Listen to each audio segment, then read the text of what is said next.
From a fatherhood standpoint, I'd say hug your kids, tell them how much you love them, tell them how much how proud of them you are, because that will make an impact on their life. 100%. It hurts me to say that that wasn't the case for me, but it doesn't mean that I can't be that for my children, because it makes a powerful impact. Welcome to Fatherhood Voices, breaking the toxic cycle. Dive in as real dads bear all, the mess-ups, make-ups, and every heartfelt moment in between. It's raw, it's real, and it might just change the way you see family. Welcome to another episode of Fatherhood Voices. Here today I have a special guest, and that's Jose Zavalza. My crossings with Jose have been through my previous employer doing real estate, and we're going to go and dive into his role into entrepreneurship, running offices, having his own business, and how life looked for him, not only growing up, but also balancing entrepreneurship and raising kids. So, Jose, welcome. Thank you. Appreciate you having me here today. It's cool. I'm excited. You know, it's so funny because, we cross paths and so forth, and never really have a chance to peel the layers. So this is a great opportunity to dive a little bit deeper into your story and just how you were raised, and then also how that led to you showing up as a father and then raising your children. Yeah. That's a very interesting topic for sure. There's a lot there to uncover, as far as, how, and I think a lot of people can relate to the way maybe I was raised, obviously being Hispanic. You're raised in a very, in an environment that is very almost closed off. And what I mean by that is there's not a lot of communication. In a lot of cases, especially with my parents, both parents had to work in order to make things, economically work for my sister and I. And so I was home alone a lot. And, my sister and I are 7 years apart. So for a long part of my childhood, I was alone. So I wasn't allowed to go outside because I was too small. But both parents were out working because they were working, and not to their fault. I'm sure, they would want to be there, but again, economically, there was no other choice. So for, again, the first 6-7 years of my life, I was, by myself, and, had friends that lived in the little apartment complex where I kind of grew up. But it was limited again, because, we're small, we're kids, you know what I mean? We were only limited to kind of play around that little, little neighborhood. There was no playground, it was one tree in the middle of the complex, and, you would slide down the stairs. That's it. You know what I mean? Now, where did you grow up at, and where your parents from and so forth? I grew up in. And then who is Jose? Yeah, Jose, no. And then we want to know about, your current business, and also the podcast you're doing also. Cool. So. Yeah, for sure. So I grew up in the San Fernando Valley, primarily in Silmar, San Fernando, Pacoima. My grandparents are in Pacoima. My parents are both from Mexico. So they came over, illegally, again, to do something better for themselves. And my parents met at a young age. I think my dad and my mom are also 7 years apart. My mom, if I remember correctly, had me when she was 19, and my dad was 26, and it was immediately after work. A cool thing that if I can mention, I'm in real estate, and I've been in real estate for probably the last 15, 17 years. And I didn't know this about my dad up until recently, but he was trying to pursue real estate at an early age. But he couldn't because he found out that my mom was pregnant with me. And that was cool because, like I said, I didn't know where my true passion in real estate came from, or that entrepreneurial spirit. Me growing up, I saw my dad work the 40 hours plus. Sometimes it was 60 hours, again, just depending on how much work was on at the time. And he worked at night. So I was at school during the day, and he would be at work at night. And so there wasn't too much in between, other than I know he was a real stickler on homework. He was a real stickler on homework. And I think again, not knowing then what I know now, now I appreciate how he was a stickler on homework. How he approached it was maybe the wrong way, but again, I didn't know that until recently, you know? And I think a lot of people would also resonate with the fact that, you know, having parents that are, you know, from Mexico and coming in here to seek a better opportunity, you know, I'm first generation, so they in almost in a way need me to be better than them. And I think that the way that they showed love was school. And you got to be good at school. And you got to be good at school because you won't amount to anything if you don't go to school. And I remember getting beat if I wasn't doing my homework correctly, or if my if my punctuation was off, if my grammar was off, if I didn't know an answer to a math equation in a 3 countdown, I would get slapped upside the head. So it taught me to be quick in thinking. At the time, obviously it was more traumatizing. I didn't want to get hit, of course, you know what I mean? Um, so it was tough in that sense. I remember very vividly, and I just recently had this conversation with my wife that, you know, I would get obviously punished, you know, with the cinto, as they say, right? With the belt. But a more severe punishment for me was to be placed in front of the window and seeing all my friends be outside playing, but I would have to do my math. And it wasn't homework from school. It was homework that my dad assigned to me. Wow. And everything, he would bring out a ruler, he would bring a big piece of paper, and I would have to draw out that big chart, you know, like 0 times 0 is 0, you know, 0 times all the way to 12. And I would have to lay it out, and the squares would have to be perfectly. I'd have a ruler. And if something was off, you know, he'd erase it and make me do it over again. And that would take hours, and I couldn't move until that was finished. Let me ask you a question, because I'm similar to your dad in my upbringing with my kids, especially my oldest. My 2 younger ones didn't get as much, but to me, education was like the portal to success. And if you wanted to make it in this world and so forth. And it wasn't until later on, as I dived into entrepreneurship and then, you know, went on my journey, that I realized, like, oh my gosh, like, you know, you have to let kids have their own individuality and so forth. Yeah. So how has that shaped, and I know we're going to fast forward a little bit, but just because this is such a powerful question, or such a powerful story that you've shared, you know, knowing that your dad was a stickler for education, and I'm, you know, definitely assuming that because he wanted, you know, to you guys be the best that you could be, 100%, being an yeah. immigrant from another country, now he's Right. here. But how did that shape you as a father? How do you look at it as education, especially being in entrepreneurship?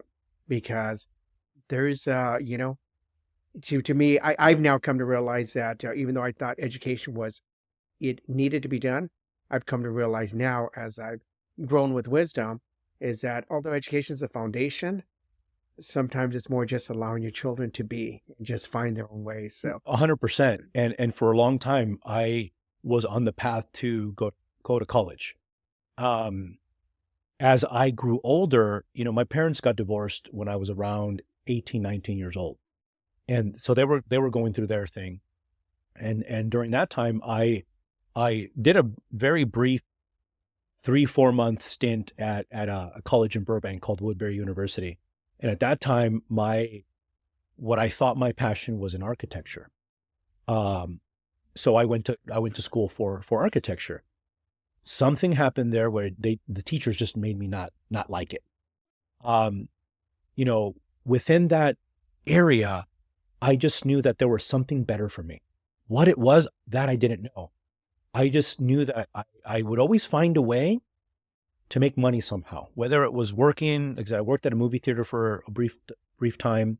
I did taxes on a brief time. So, you know, as I grew older, the math portion of how my dad was very hard on me started to blossom more. And this is where I was appreciating the fact that although, again, as a kid was hard, the results or the byproduct started to show up for itself later. I've just always been pretty good at numbers. So, but one thing that I did learn was that education isn't for everybody, or the education system isn't for everybody. So I stopped going to school. It just wasn't for me anymore. So I had to go find work, and, you know, one job here, one job there. And I finally landed, I think it was 99. I landed at a factory in Valencia. And my mom was a little disappointed because she's like, oh, the comments were, you're going to end up like your father at a factory. Um, those things, again, I still remember the conversations or the comments. And again, I was just trying to get a foot in somewhere because I always knew deep down that I was meant for something big. What that was yet to be discovered, but it was there. That passion was there. That obsession to look for something was there. And very quickly, I think 6 months into that job, I got an opportunity to interview for an inside sales position. And, Maria Carrain, God bless her heart, the lady that interviewed me, she asked me, why do you want to work in sales? And I said, I want to work with my head instead of my hands.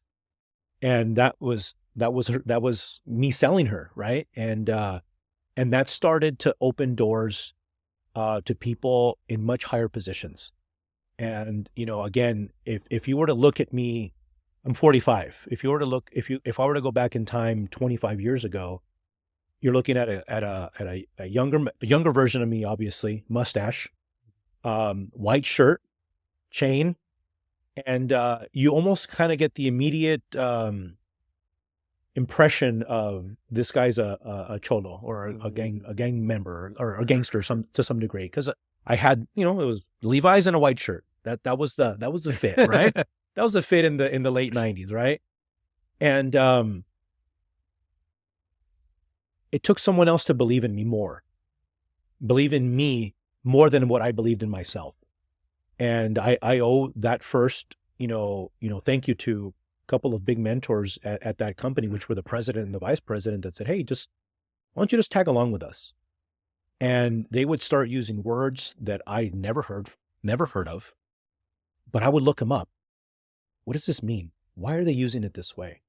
And again, it just kind of fed the me wanting to learn. And one of them gave me a book called Who Moved My Cheese. And that was the very first self-help book that I read. And that changed my outlook on education. I knew that I can learn on my own by just reading. Granted, I'm not the best reader, but I try to dig into books, documentaries as much as possible, because that to me is a better way of learning. And I was at that job for about 7 years, and then a sales position opened up. And in between, my son was born in 2005. And the process that we did, my wife and I did, to buy our house was like, wow, that's pretty cool. I like to learn that. So I actually became a lender back in 2006. Wow. And that kind of just started, a little bit of that, entrepreneurial side. Let me ask you a question. So your dad was a disciplinarian. He was very meticulous about how he wanted things done. How did your upbringing from your dad shape? Because I know you're starting to dive into how it shaped you as you went into, the workforce. How did he shape, when you look back at maybe a story or a moment, and you definitely focused on the one about the multiplication tables, which were very intense. What other thing shaped you that you can remember, the good and the bad, that you look back and go, oh, okay, this helped me, this didn't? To become a father? Mm-hmm. Or just as you started to transition into into how you were going to show up in life, and then even before becoming a father. Well, I always told myself that the first thing that I would do more of is be there more, be more present. Because again, it was, my dad worked at night a lot, and I was at school during the day, and the 15, 20 minutes in between, before he got ready for work and his shift, it just wasn't enough. So number one was, I need to be there for my kids, again, physically in that aspect. So I needed to almost in a way find something or method. And I know that, now they use education as to your point, you said portal. It opens a door to a lot of other careers. I knew that wasn't my way in. I knew that wasn't for me. So I had to find ways for me to do something that generated an income for myself that would be able to support my family, much more than Again, because we grew up limited, and that limitation created restraints in other areas of our life that we couldn't do, couldn't be with our parents as much as we wanted to. So I wanted to eliminate that restraint and find something that paid enough, that had weekends off, that I worked during the day, that allowed me to be able to pick them up from school if I wanted to, drop them off if I wanted to, and have lunch with them if I wanted to. And that was hard because it's like, okay, where can you make X amount of dollars and still have that flexibility? And when real estate was introduced to me, that was the game changer. And when you dived in, so you went into lending first, and that came based off the experience you had with you and your wife purchasing a Yeah. home, and then your son was being born. Yep. Before your son was born, and how many years were you married before you? So my wife and I Yes. were married in '03, and he was born in '05. So about almost 2 years, Okay. almost And two were years. there conversations about how you were going to show up as parents between you and your wife, or even conversations you thought about before you even met your wife that you said, "Man, when I'm a father, this is how I want to show up." I mean, definitely being present. I don't recall that detailed where like, this is how we're going to show up. But I do remember, again, my sister and I are 7 years apart. So when I was 18, she was 11. So she was still a kid. And during that time was very difficult for us as brother and sister because it's almost like two generations. And my parents were getting divorced, like I said, or like I mentioned earlier. So I had a car. At that time I was dating my wife. So it was very easy for me to escape that reality. And I would go to her house and I'd see, her and her brothers, and there's four of them, my wife, her sister, and then her younger and older brother. And I would see the energy. And right away, it was the shift in energy that I loved. So I always told her, I want to have 4 kids. That was the first thing I told her. I said, when we get married, we're going to have 4 kids. Just because I love the environment, the energy. Her mom was there cooking dinner. They'd sit at the table, eat dinner. We didn't have that. My house was dark. It was, lights were off, shades are closed. Everyone is in their room. My mom wasn't even there. Like I said, they were going through the separation. So mom wasn't even there. Dinner for us was a microwave chicken dinner for the most part. So my reality, to escape that was to, go to her house, or work, because I was working at that time. So I needed to escape it. I feel bad, leaving my sister behind. I knew no better. I didn't know any better. I wasn't thinking of her at the time. It's, hey, come with me. Let's go take a drive. Let me go buy you an ice cream or something to escape. Because like I said, we were just so, we really didn't talk. We didn't talk. And again, that's another way that I wanted to show up was I wanted to talk to them more, which is very difficult. And even again, my son is now going to be 19 and I have a 16-year-old daughter. It's not up until recently that I'm talking more and expressing myself. Because even saying that you want to do it and actually doing it are two different things. You can always have an intention to do something, but if you're not doing it and the execution isn't there, then what's the point of saying it? And it's a lot of growing. It's a lot of letting go of an ego. It's a lot of, your way is not always the right way. It's a lot of that. It's a lot of, hey, you made me feel this way. That wasn't cool. And for a very, very long time, I guarded all that. If I felt a certain way, I just kept the feeling because eventually the feeling would go away. Because again, and I don't know if I'm not making an excuse, but growing up, there was no one for me to share it with. So if there's something that I can maybe even relate how that happened was, well, very young, I didn't have anybody to share it with. Have you ever had the conversation with your sister or apology on not showing the way you wish you could have shown? No, not maybe half-assed. If I can be honest, maybe half-assed. I've done a poor job at that too. My sister lives in the East Coast now, and she's not, around as much. And I wish she would know how much I love and appreciate her. I don't show her enough how much I love and appreciate her.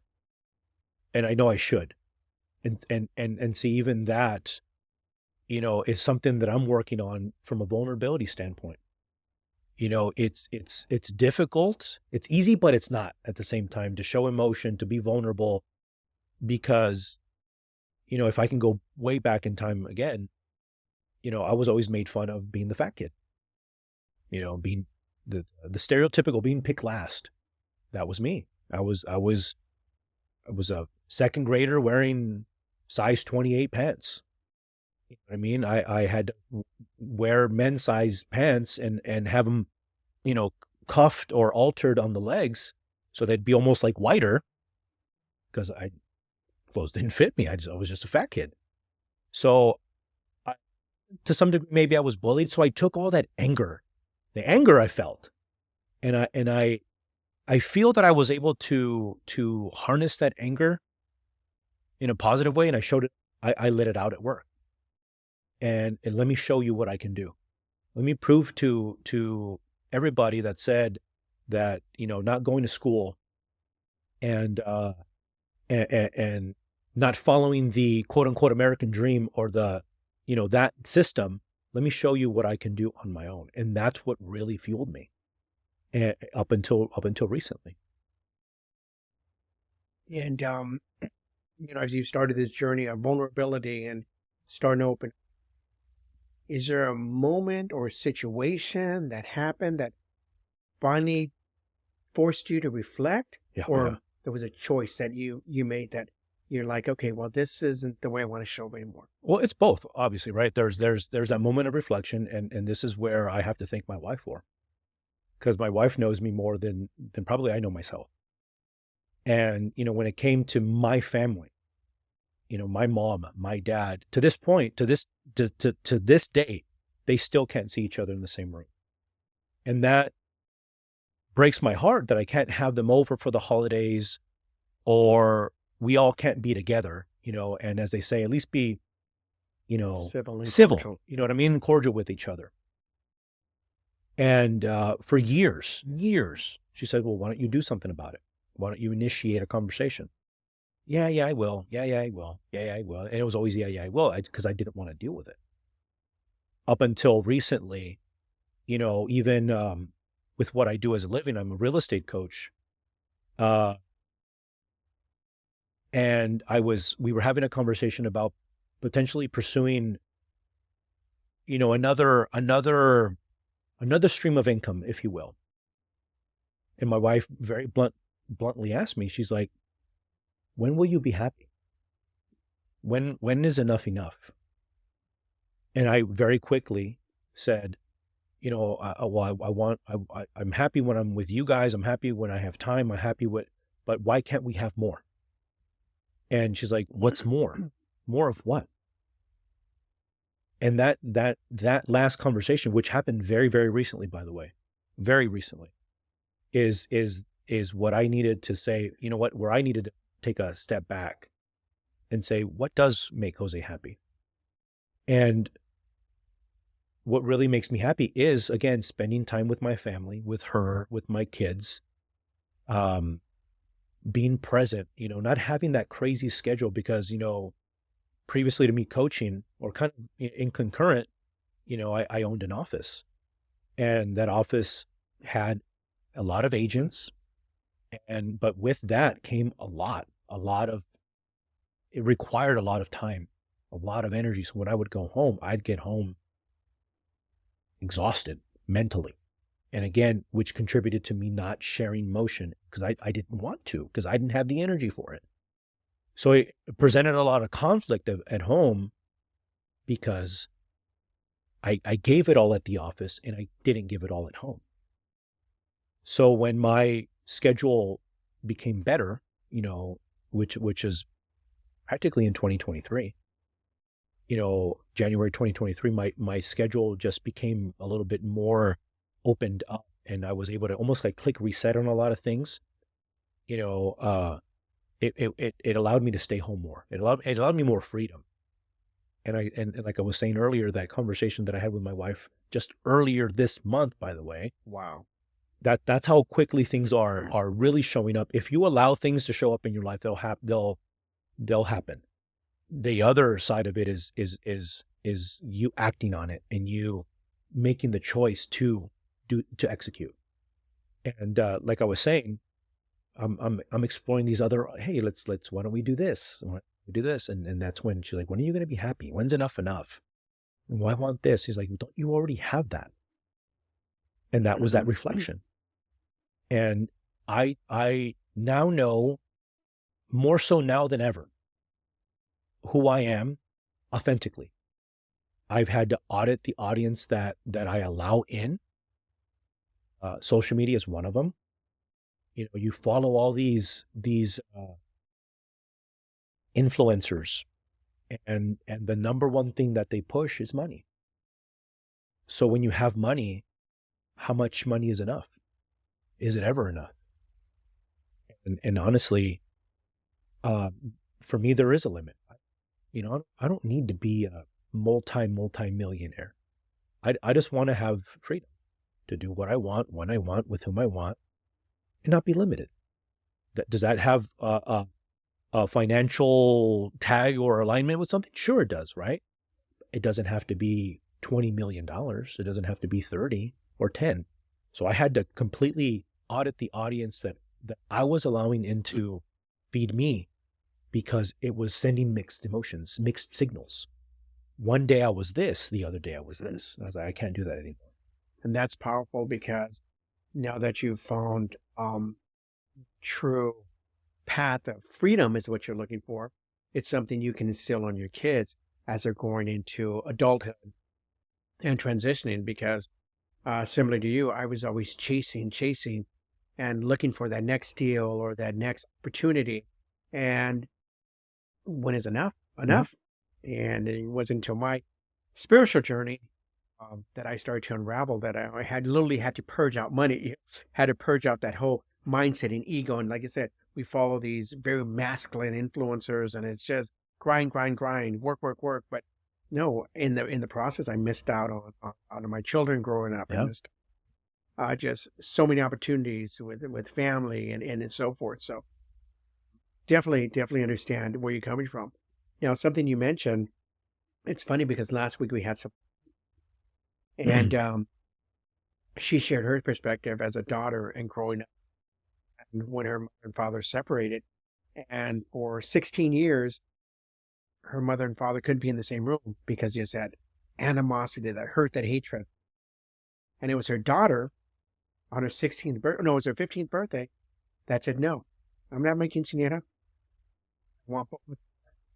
I want my grandma and my grandpa. Very uncomfortable, but she's the one that sparked that movement that no, we're not, this is stupid. We're not doing this anymore. Yeah. And sometimes, and you know what that made me reflect on is, sometimes it takes someone to stand up and say enough's enough. 100%. Like we're going to, you know, you don't have to like each other. You don't have to even forgive each other, but we're family, you know? So just thought I'd share that story because it took the child to kind of teach the adults a lesson. And now, you know, they're 5 years into this, and now they're learning to be a co-family together, even though, like I said, issues aren't resolved and there's still not forgiveness, but they are able to navigate where they are is having a little bit more family time, and it's starting the process of healing. So I just wanted to share that with you. 100%. That's awesome you did. And I think, you know, even prior to us having this conversation, I think I was sharing with you that, you know, my son's here, and I love him being here because I want him privy to these, I want him to hear the conversations, because he's, you know, 18, going to be 19 soon. He is he is a much better man than I am, and that I was at his age.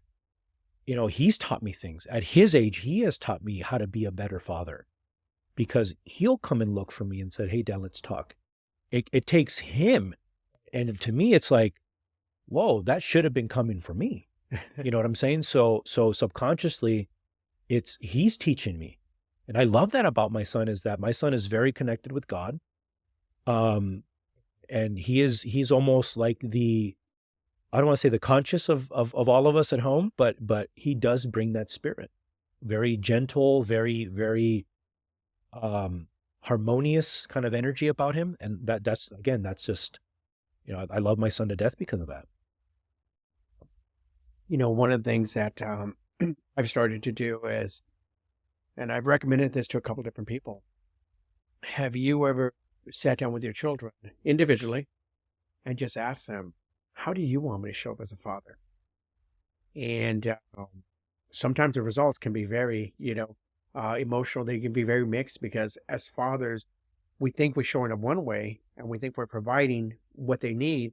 But then you hear their side and it's like, whoa, wait a minute. Yeah. We're like totally in misalignment. Mhm. And if you haven't, that's something I would challenge you to do with both your children is to go ahead and sit them down and just ask them, how do you want me to show up as a dad? What do you want from me? You Because know, we don't do that as fathers. I love that suggestion. And my son and I recently did a father-son road trip back, I think it was in September, a few months back. And we had those conversations. And he asked me a lot about my childhood, which I think helped him understand, the side of life that he hasn't, hasn't realized, right? That he hasn't been exposed to, which is limitations and things like that. But I did do that with my son. I haven't done it one-on-one with my daughter, but one thing that I did do with both of them, and this happened maybe around 2020, and I asked them, if you were to describe me, how would you describe Dad? And they said, well, Dad makes money and Dad helps other people, sell houses, and Dad, again, sharing the accolades, right? Dad has a big office. And although they're wins, they weren't fatherly wins. And to me, that was an eye opener. Like, I don't want to be known as the dad that bought me things, the dad that was there when I needed a new pair of shoes. I want to be the dad that was present. And again, they're hard conversations to have. They're hard questions. It takes a lot of courage to ask, your son, your daughter, even your spouse. How do you want me to show? How can I show up to be a better husband? How can I show up to be a better father? Those are because I think they're hard because I think we're afraid to hear the truth. And again, from a masculine standpoint, that's a form of rejection, right? So you try to avoid that, but the avoidance comes at a much larger cost long term than addressing the issues.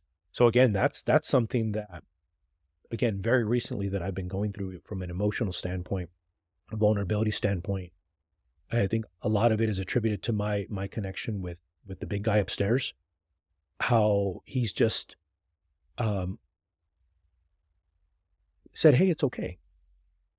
I still love you, this way. And you don't have to be that way. You don't have to, look mean anymore or act tough. I know you are. Just be you. And me is if I were to describe me, I feel that I'm a very considerate, very loving individual. Love to help others. And I think that's, that act of service comes through in my coaching. I know that when I sit down with somebody on a one-on-one level, I ask them about production and what they're doing in business. And sometimes we do tickle certain questions that probably no one's asked them. Some really deep-rooted questions.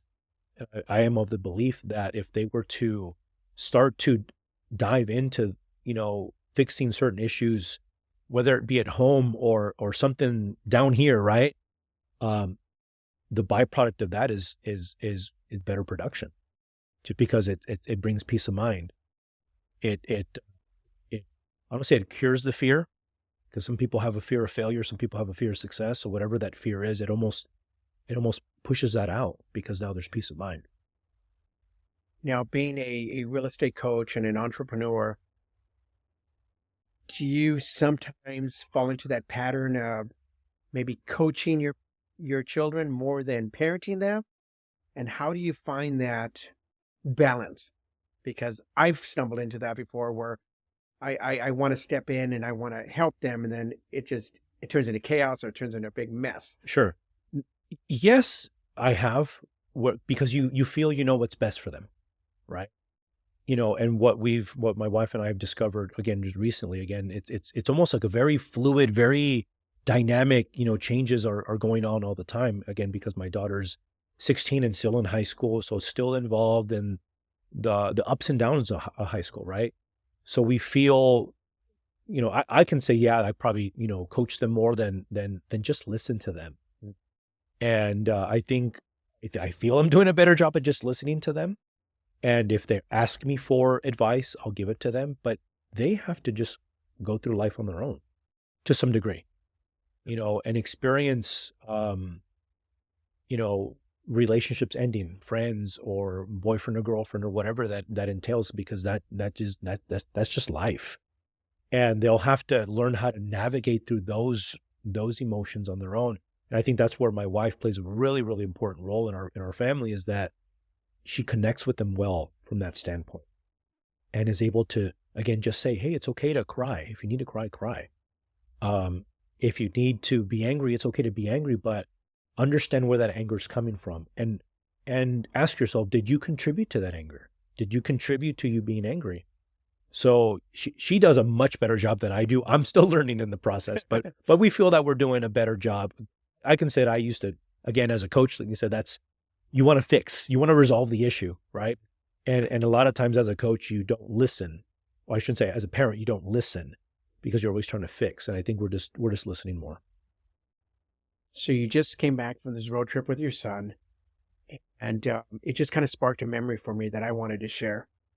When my daughter was 16, she had a school project, and she had to go watch a recital at one of the local colleges. So 16, it was on Pearl Harbor Day. We went to Claremont College to go watch this recital.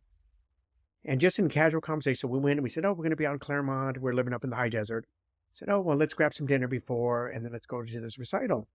We went, she did her school project. We said, hey, why don't we make this an annual tradition? So just in December 6th, 7th, Pearl Harbor Day, we just celebrated our 11th year father-daughter dinner night. Wow, what a profound impact it's had on our relationship. And so definitely a tradition I would challenge you That's to cool. possibly introduce. The beautiful thing about it is that was the one day, because I still was learning how to be a father and still was in my masculine ego. But that was the one day that she had a space where she could be free and share without judgment. Mm. And even if it was just once a year, that one day that I really got to hear her. And I remember as we didn't talk for about 6 years. But every year we did the father-daughter dinner. Mainly because my wife, her mother, made us do it. But even if we didn't talk, it was that moment that we went and we got to be in each other's space. And there was one dinner where we didn't say much, maybe 3-4 words. So as we started the process of healing, she was on the podcast and she said, we didn't talk for years because you were such an asshole, which I'll take ownership for that. But the one thing she said was, I look forward to that. Even if we weren't talking, I was with my dad. So I want to offer that tradition to other fathers to definitely start that a father-daughter dinner date, even if it's one. Of course, you should do it more than once a year, but that once a year time where you give them their space and just, it's all about them. They get dressed up. You do these nice, beautiful restaurants. So I just felt called to share that. It just triggered a memory that, it's still something I hold cherished, and then gradually start to introduce to my other children. That's thank you for sharing that. Number one, because I see the emotion that it caused. And even just you sharing the emotion, that's awesome. I mean, that's something I'm working on. As far as memories and I would absolutely love to implement that immediately. Whether it's, again, even if it was, like I said, even driving down, and having my son just, be in the car with me, those couple of hours, him, seeing this, I hope it leaves an impact on his life. My daughter plays soccer, and right now she's in high school and will transition into club, and she's a junior, so we have roughly about 18 months left of the high school slash club scene. And I told her, I said, babe, whether you play, whether you don't, whether you had a great day or a bad day, I said, just know that your mom and we're here to support you. And, don't feel some kind of way because you didn't play, because you didn't start, or any reason. I said, I'm here to see you and cheer you guys on. And that's it. Don't feel any kind of way. And again, that was a conversation that just recently happened as well. I think, if I can touch on that really quickly, kids are brought up in a very competitive environment. They compare each other, and soccer is a very, very competitive sport. And she's been playing since she was little, maybe 9, maybe 8. And there's pictures on my phone that just these little faces, you know what I mean? And back then it was so innocent. Back then it was for fun. As they grow, they get placed in these competitive situations, and this girl's faster than you. You're not going to start. This girl has a better kick than you, or whatever the case is. They start to compare each other, and they almost build anger with one another, and they don't know how to handle those emotions yet. They don't know how to navigate them, and even if one side does a better job, the other side isn't. I mean, so there's always even that. And I know for a fact that there was a time in her life where she was disappointed in herself, but even borderline, maybe even embarrassed because she was not starting or didn't play an entire. And people would come see her, meaning her grandparents, or my wife and I, or even our friends, and she'd feel she'd be closed off. And recently told us, babe, I don't care about any of that. I don't care if you start, if you play, great. If you don't, I'm there for you. And I said, after all this is over, I said, I want to have that memory of just being there. And I said, so as much as it is for you, this is for me as well.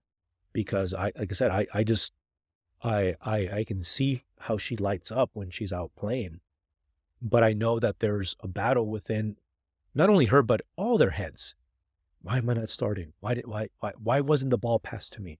You know what I mean? Things like that, again, they have a hard time navigating through because they don't know any better right now, other than what influence they're getting from the parents. And like I said, I think my wife and I do a great job. My wife much better than I do. But we hope that she understands that we're there for her. And so that's one thing that I'll always remember. Implementation of a daughter, daughter-father date, a father-son hangout period. And that's something that's going to happen for sure. I was reading a study not too long, and it talked about how the time we spend with our children, 95% of our time is spent with them between the time of they're born to the time they're 20. And then once they reach 19, 20 years old, they all start their lives, friendships, families, and so forth. And it made me kind of reflect back on how much missed opportunity, how much time. And I just bring that up because you have a daughter that's 16 and you have a son that's 18. Just know you only have a couple more years. 100%. Because then they're going to get consumed with their life, and those opportunities are going to be missed. So definitely, embrace those. And I'm glad you and your wife had the conversation of how much is too much, because I think more than anything, you're in that critical years, not only with your son, but then with your daughter, that there's not that much time left. And how are you going to show up as a father? It's going to impact how they show up with their relationships and as they go into parenthood and so forth. Just felt called to share that. No, that study was pretty powerful. It makes a lot of sense. And, a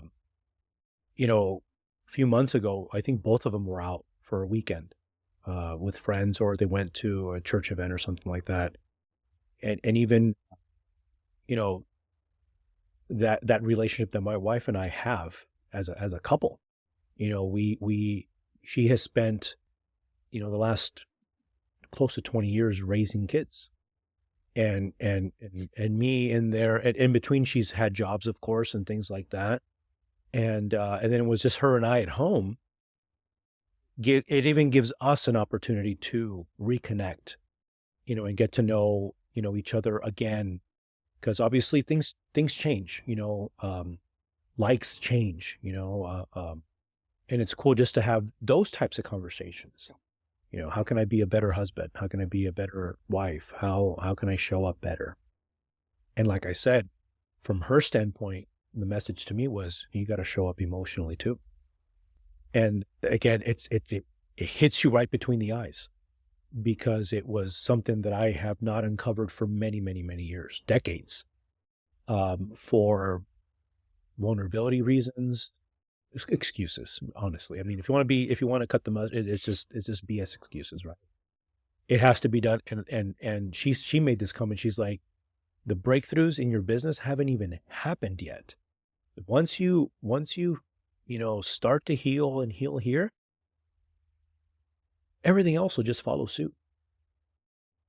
So yeah, I mean, like, it's even me sparking a conversation with my dad, one-on-one, and how can I be a better son? And I feel this way, during our childhood, and I don't want to have that relationship anymore. My dad's 72 now, or will be 72. My mom will be 65. Same thing with her. You know what I mean? And then obviously the goal there after that would be, let's be civil. We're a family after all. We did spend some time together, right? Growing up, doesn't have to be, lovey-dovey all the time, but to your point, let's be cordial, and let's raise our grandchildren. You know what I mean? That's something that's definitely on the to-do list, probably within the next few weeks, to be honest. Yeah. It's something that it's like I said, it's been called for me to do. I've ignored it, and I've ignored it, and I've ignored it. But it has to happen. And I know someone very close to me that went through kind of the same thing. And then the father passed away, and the mother finally shows up at the funeral. It's like, you fucking serious? Like, all these years, and you show to pay respects, but why couldn't you just kill this shit? Yeah. So, yeah. So, better, sooner than later, because in the end, they will show up to each other's funerals. It's like, well, what about the dash in between? What about that time could have been to the fence? So, yeah, it just, talk about the conversations with your father and so forth. My relationship with my father was the best, and I've been on this journey of healing. And one of the things that I've done in the last couple months, which really took a lot, was really putting my foot down and having a conversation with my father about how I needed him to show up. Mm. I wanted him to call me. Yes, it goes both ways, but I said, no, as a father, I need you to call and check up on me. I need to know that you care. So it's gotten better when now we're on this kind of schedule of trying to call each other and so forth.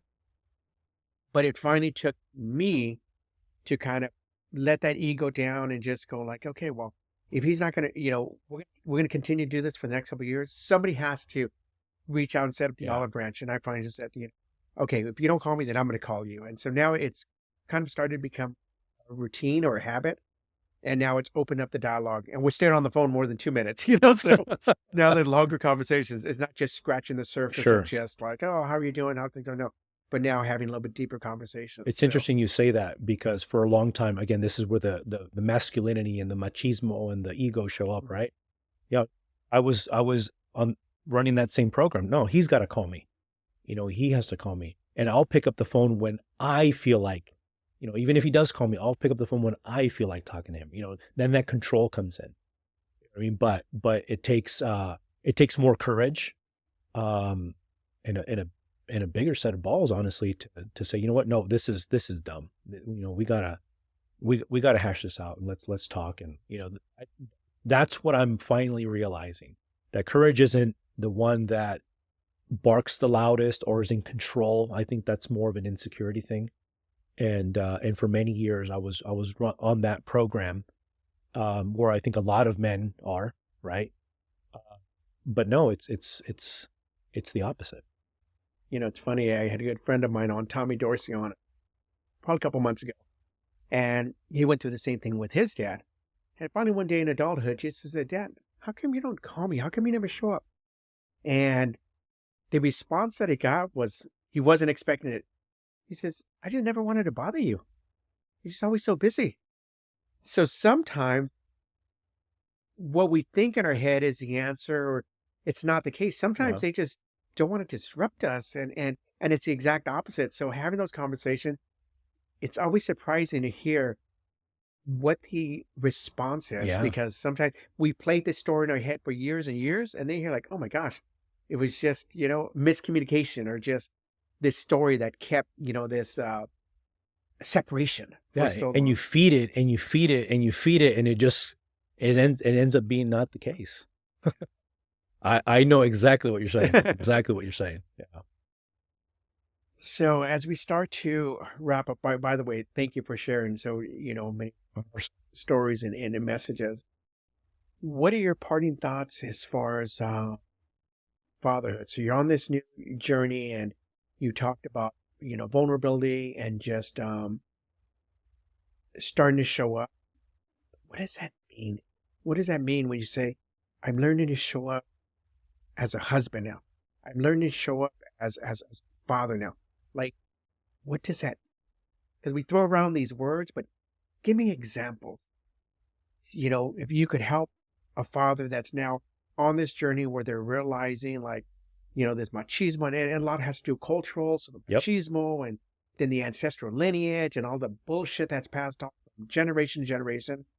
And now you're having this awakening, and big, attribution to your wife that's helping you, and then with, the man above and so forth. What does that mean, like in context where your actual things that you're doing to show up for your kids? I think the number one thing that has helped me is knowing that I have a support group of people that are encouraging me to do it. And I think if there's something I can share with everybody, is that we all have someone, or maybe a few people, that are there for us unconditionally. And I'm very lucky to have, not only my wife, my kids, but I have a really, really close group of friends that are there for me. And it's okay for me to share, and know that I'm normal, that when I do share, that I'm normal, that it's something that it's a storm that they're going into, also a storm that they're currently in, or a storm that they've gone through. And I think, and again, it's just, our group of friends it's 4 couples, and the guys will, go outside and, have a drink or smoke a cigar, whatever the case is. And we'll just talk our mind and say, hey, dude, it's okay for you to feel that. And I recently did that, in harboring emotions about my dad. I expressed those emotions to them, and they helped me through it. And they encouraged me to be the change. That's powerful, because again, I didn't know I had that until I asked for it. And I think if more men would ask for help, and not label help as a sign of weakness, but label it as a sign of strength, there's people that'll stand up and be there shoulder to shoulder. And I'm lucky that I have those people there. That's powerful. You say that because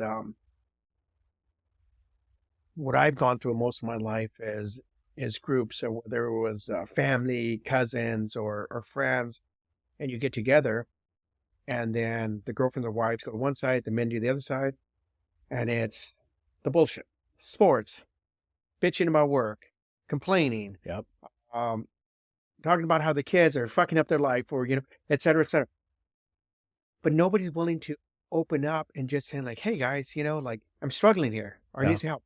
And I love that you have this group of friends that you can be that support. And I'm going to say emotional, but not even emotional. It's just a camaraderie. I'm going to Yeah. call it camaraderie, to know, like, hey, I just want to share kind of like something going on. So it's beautiful to know that a support group is a fundamental piece, because I wish more people would get away from, it's okay to chit chat about sports and, what's going on, but to really have substance conversations and really dive Yep. deeper, because Sometimes a picture that's portrayed on the outside on social media It's not, is it's, one thing, yeah, but then when you peel behind the layers, and unfortunately, usually it takes alcohol and a lot of alcohol where the man finally breaks down and they start to show their emotion, but it doesn't have to be the case yeah, because when you start to peel the layers, you'll find that at the end of the day, we're all the same. We're all hurting while struggling with how to be fathers, how to be husbands, or how to be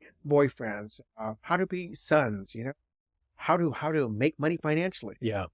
and it's that vulnerability. So it's exciting to hear the support group has been a strong foundation of your awakening. 100%. And again, we do have those one friend in particular that does show emotion a lot. And again, it almost normalizes it for me. I can only speak for myself. I can't remember the last time I cried over something very, very deep. I again labeled that as a sign of weakness. It's completely, how ignorant have I been for all these years, right? Um, he does show emotion in that way, and it's so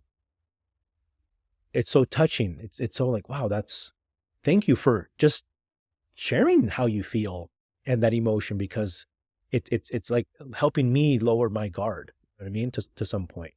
But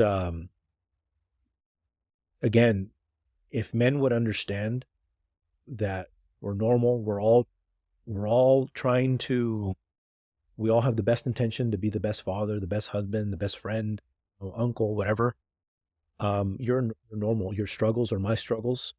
If I think if we take the courage to say, look, I need a little bit of help here, that doesn't make you any less of a man. If anything, it makes you more powerful.